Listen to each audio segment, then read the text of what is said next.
TR5 news కు స్వాగతం. మహిళలు అన్ని రంగాల్లోనూ రాణిస్తున్నారని లీగల్ అథారిటీ జిల్లా జడ్జి లీలా శేషాద్రి గారు తెలియజేశారు. కర్నూలు జిల్లాలోని మంత్రాలయంలో చైల్డ్ మ్యారేజెస్, ఎర్లీ ప్రెగ్నెన్సీ అనే అంశంపై అవగాహన సదస్సును నిర్వహించారు. ఈ కార్యక్రమానికి అన్ని శాఖల నుండి అధికారులు, సిబ్బంది హాజరయ్యారు.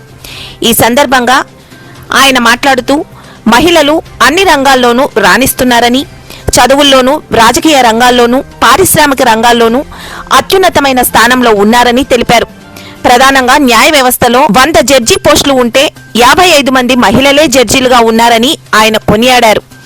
దీన్ని బట్టి చూస్తే మహిళలు ఎంతగా రాణిస్తున్నారో తెలిసిపోతుందన్నారు. వైద్య రంగంలో, పోలీసు శాఖలో, రెవెన్యూ శాఖలో ఇలా చెప్పుకుంటూ పోతే అన్ని శాఖల్లోనూ, అన్ని రంగాల్లోనూ మహిళలు ఎంతో ప్రగతి సాధిస్తున్నారని తెలియజేశారు. పడమటి ప్రాంతమైన మంత్రాలయం, కోసిగి, పెద్ద కడుబూరు ప్రాంతాల్లో అధిక శాతం బాల్య వివాహాలు జరుగుతూ ఉన్నాయి.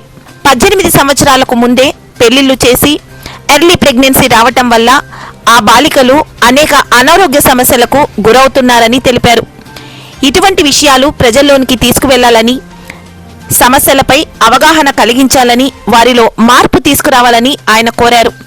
బాలికల రక్షణ కొరకు న్యాయపరంగా ప్రభుత్వం ఎల్లప్పుడూ అండగా ఉంటుందని, లీగల్ సెల్ అథారిటీ చూసుకుంటారని, ఇలాంటి కేసులు ఏవైనా ఉంటే 1098కి కాల్ చేసి సమాచారం అందించాలని తెలియజేశారు. ఈ కార్యక్రమంలో CA Vijayalakshmi, MRO Anuradha, social welfare DD ICDS Anuradha తదితరులు పాల్గొన్నారు. చాలా అందరూ మహిళల గురించి అందరూ కూడా మాట్లాడారు కాబట్టి మహిళల గురించి ఒక మాట చెప్తా. మేడమ్స్ అందరూ కూడా మహిళల మీద పాటలు రాయారు, అన్ని బాగా చెప్పారు, బాగుంది. మహిళలు ఇప్పుడు ప్రతి రంగంలో కూడా ఎక్కువ ఉన్నారు. ఉదాహరణ చెప్తాను, మా జడ్జెస్ పోస్ట్ లో 100కి ఎంతమంది ఉన్నారు సార్? జడ్జెస్ ఎంతమంది ఉన్నారో చెప్పండి.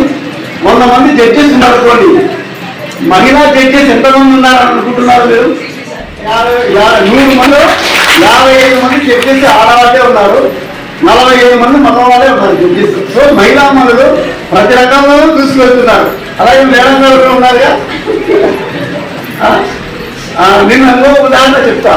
ఒక 4 రోజుల నుంచి మాకు కోర్టులో పోస్టుల కోసం, అంటే ఉద్యోగాల కోసము ఎగ్జామ్స్ జరుగుతున్నాయి. నేను కూడా దాంట్లో ఇన్విజిలేటర్ ఒక 4 రోజుల నుంచి చూస్తున్నాను. ఎక్కువ మంది ఎగ్జామ్ రాసేవాళ్ళు ఎవరంటే అంతా ఆడవాళ్ళే వచ్చాను. ఇంకా ఆశ్చర్యం ఏమిటంటే నిన్న ఆదివారం రోజు ఒక్క మగవారు కూడా రాలేదు, అంతా ఆడవాళ్ళే వచ్చాను. మొన్న 2-3 వచ్చారు. నిన్న నాకైతే ఆశ్చర్యం వేసింది. నా సెంటర్లో 200 మంది ఆడవాళ్ళు ఎగ్జామ్ రాస్తే 190 మంది వచ్చారు. అంటే జెంట్స్ లేదు, అంత 190 మంది మొత్తం కూడా మహిళామణులే ఉన్నారు. మహిళామణులు అందరూ అన్ని రంగంలోనూ చూసుకుంటున్నారు. కాబట్టి నిజంగానే వాళ్ళను అప్రిషియేట్ చేయాలి. ప్లస్ మనం ఎప్పుడైతే మోటివేషన్ చేస్తామో అప్పుడే సమాజంలో ఏదైనా యాక్ట్స్ ఇచ్చినప్పుడు ఆ యాక్ట్స్ ఇంప్లిమెంట్ అయ్యి దాని యొక్క రియల్, అంటే దాన్ని ఏ యాక్ట్ని ఏ ఉద్దేశంతో తీసుకొచ్చారో ఆ ఉద్దేశంలో మనం ప్రజలకి తీసుకెళ్ళి సమాజం కూడా హెల్ప్ చేయగలుగుతాం. సో ముఖ్యంగా మీకు అందరికీ తెలిసే ఉంటుంది, మనకు భారతదేశంలో అత్యున్నత న్యాయస్థానం ఏంటి? సుప్రీంకోర్టు వారు. సుప్రీంకోర్టులో సీనియర్ జడ్జి గారు ఉంటారు కదా, వారి ఆధ్వర్యంలో నేషనల్ లీగల్ సర్వీసెస్ అథారిటీ అనే ఒక సంస్థ ఉంటుంది. ఆ సంస్థ తర్వాత ఆ సంస్థ నుంచి ఏవైతే ఉంటాయో స్కీమ్స్ అన్ని కూడా ప్రజల్లోకి తీసుకువెళ్ళాలనే స్కీమ్స్ ఏవైతే ఉంటాయో అన్నీ కూడా అన్ని స్టేట్స్కు వాళ్ళు పంపిస్తారు. అలాగే మన స్టేట్కి కూడా మన హైకోర్టు ఉంటుంది కదా, విజయవాడ, అమరావతిలో హైకోర్టు ఉంటుంది. వారికి వస్తాయి.